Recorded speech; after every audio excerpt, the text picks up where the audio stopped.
안녕하세요. 대단히 반갑습니다. 글 읽는 전영TV 이종수입니다. 이번 시간은 전 39번째 시간으로 문이라는 글을 읽어드리겠습니다. 문, 최원현. 열렸다 또 열렸다, 그리고 닫혔다 또 닫혔다. 육중한 이중의 문이다. 세상의 모든 움직임이 아주 짧은 한순간 멈췄다가 돌아간다. 숨을 멈춰본다. 조금씩, 아주 조금씩 다시 느껴지는 세상의 움직임. 나도 다시 숨을 내쉰다. 여러분을 왔던 곳이건만 오늘도 이곳엔 계절과 관계없이 두려움과 절망들이 오돌오돌 떨며 서 있다. 아니라고, 그렇지 않다는 몸짓을 해대고는 있지만 느껴지는 차가운 눈길들로 인해 생명 있는 것들은 모두 추위를 타는 것 같다. 정막, 고요, 바람조차 느껴지지 않는 무중력의 공간, 아주 미미한 무언가 있다고 느껴지기만 할 정도의 기운들이 공간을 부유한다. 그 속에서 신의 힘으로 느껴지는 기운과 인간의 힘으로 느껴지는 기운이 서로 부둥키며 붉은 구멍 같은 통로를 만들어내고 있다. 사람들이 등을 보이고 떠나가버린 자리, 검은 상복의 두 여자가 소리도 없이 닫혀버린 문을 멍하니 바라보고 있고, 한 남자가 두 여자의 등을 밀며 자리를 벗어나자 하고 있다. 동갑내기가 세상을 떠났다. 2년여 암투병을 했다. 투병이라기보단 2년 전에 이미 두 손을 들고 항복해버린 터였고, 고통만이라도 얻게 해달라고 한시도 쉬지 않고 빌었다. 그런 그를 바라보는 아내와 가족들도 그의 앞에 열려있는 문을 보았다. 그러나 빠끔히 열려있는 그 문을 함부로 닫거나 활짝 열어버릴 수도 없는 노릇이었기도 하지만 그곳까지는 누구의 손도 미치지가 않았다. 때가 되어 그가 들어갈 만큼 열려야 했고, 그가 그곳까지 이룰 수 있도록 빨아들이는 힘이 있어줘야 했다. 그렇게 2년을 기다림 아닌 기다림으로 보낸 끝에야 소리 없이 문이 열렸고, 그의 몸만 남긴 채 영혼만 그 문을 통과해 나갔다. 사람들은 그의 영혼이 떠나버린 빈문만 붙들고 경건한 의식에 들어갔다.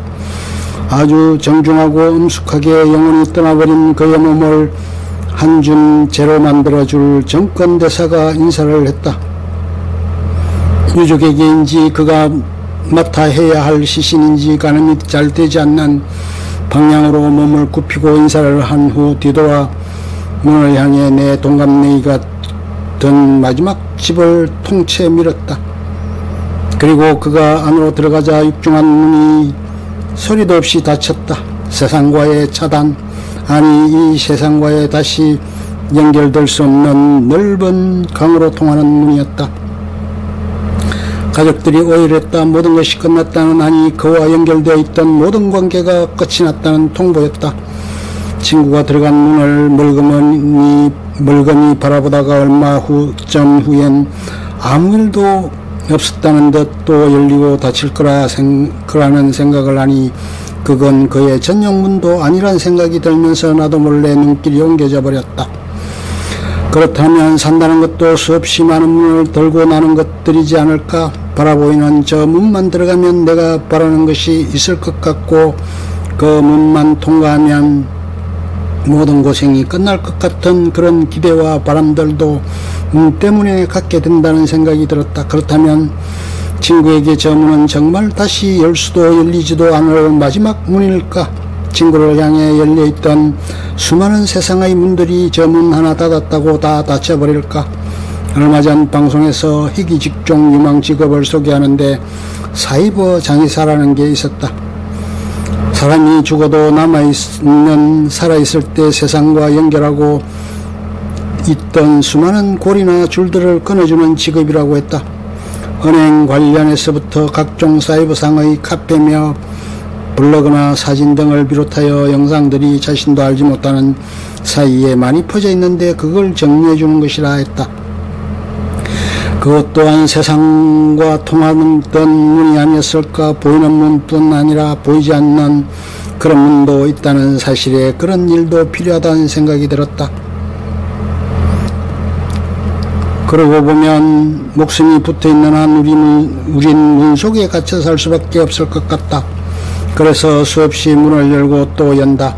나도 이 자리를 뜨면 또 몇 개의 문을 통과해 밖으로 나갈 거고, 거기서 다시 자문을 열고 닫아야 집으로 갈 수 있다.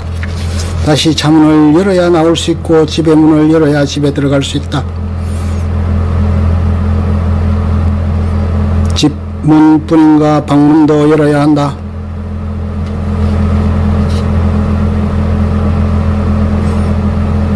책상도 연필통도 문이 있다. 그러고 보면 우리는 수없는 문 속에 갇혀 산다.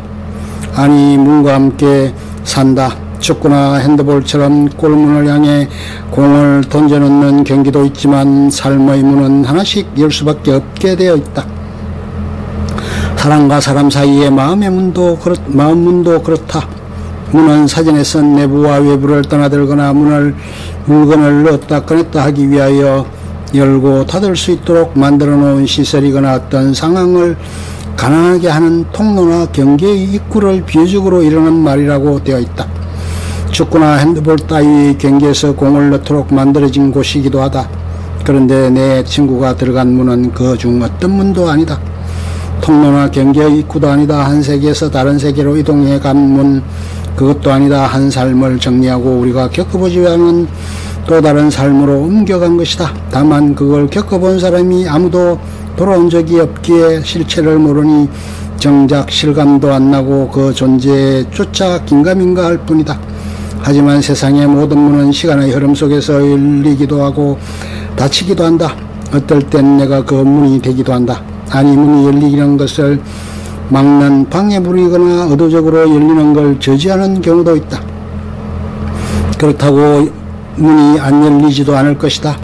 문, 내가 살아온 삶 동안 헤아릴 수 없이 많은 문을 열고 닫고 했겠지만 이제는 열린 문은 닫되 닫혀있는 문은 열려하지 말아야 할 것 같다. 지금에야 열려고 하는 문은 욕심일 것 같기 때문이다. 내가 열어놓은 문들도 잘 살펴보고 닫을 수 있다면 닫아야 할 것 같다. 문은 인연이고 관계로 통했지만 내가 열어놓은 문들도 내 삶의 무분별하고 방만한 흔적일 수도 있기 때문이다. 친구는 그 열린 문으로 들어가는 어찌 되었을까? 영혼 따로 육신 따로 분리되어 영혼은 하늘로 육신은 흙으로 각기 문을 열고 최종 목적지에 이르렀을까? 얼마 후 이 세상 내 생명의 기한이 다 되어 친구가 갔던 곳으로 내가 가게 되어 만나면 날 알아봐 줄까? 그러나 그가 떠난 문은 여전히 그대로 있고 그가 떠난 후 사람들은 문에는 더 이상 관심도 두지 않고 살아갈 것이다. 결국 문은 의식할 때만 느껴질 뿐이고 내가 열어야 할 때만 보이는 것인가? 그럼에도 사람들은 오늘도 열심히 문과 함께 산다. 추모문의 자동문을 나선 우리 집으로 가기 위해 또 자동차 문을 열었다. 끝. 좋으면 좋아요, 구독, 알림 설정 눌러주세요. 감사합니다.